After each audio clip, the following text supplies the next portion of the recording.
Пролетното расчистување низ домовите на тетовчани веќе резултираше на јавните површини да се оставаат големи количини отпад што не го собира во контејнерите. Така е на повеќе места низ градот. Не се поштедени низ зелените површини покрај тротоарите и улиците. Снежана Стојановска од Сдруженијето Вешта жена препорачува до општинската администрација повеќе да соработува со невладиниот сектор, за кој смета дека има можност да влијае во зголемувањето на индивидуалната еколошка совест кај граѓаните. Со повеќе акции во текот на годината, но и поврзаност на трите страни, граѓаните, комуналните служби и општината, ваквите грди слики со купишта отпад на голем број места низ Тетово ќе бидат минато, вели таа.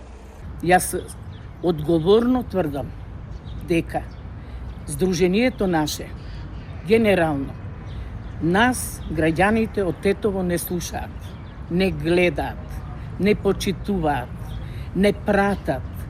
Нашите активности ги следат, иако активностите не ги поврземе граѓаните со комуналното, со општината, па и лично, фамилиарно да речеме, не мора и фамилиарно, во малото. Секој прво гледа да се стебни и каде може да го фрли ѓубрето. Тоа е најголемата грешка. Идејата за поголема соработка на општината и граѓанскиот сектор во насока на подигнување на свеста и конкретни активности е прифатлива за градоначалникот на Тетово, но тој смета дека постои потенцијал од друг аспект, па сподели една најава која допрвин треба да се реализира.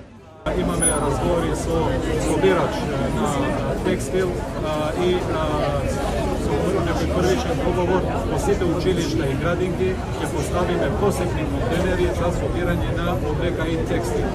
Со тоа ќе се намали собирањето на таков отпад во контейнерите и напорот контейнерите.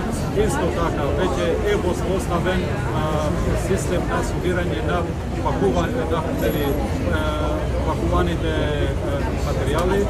Според Касами, идејата е по школските ходници да има места за оставање и на електронски отпад.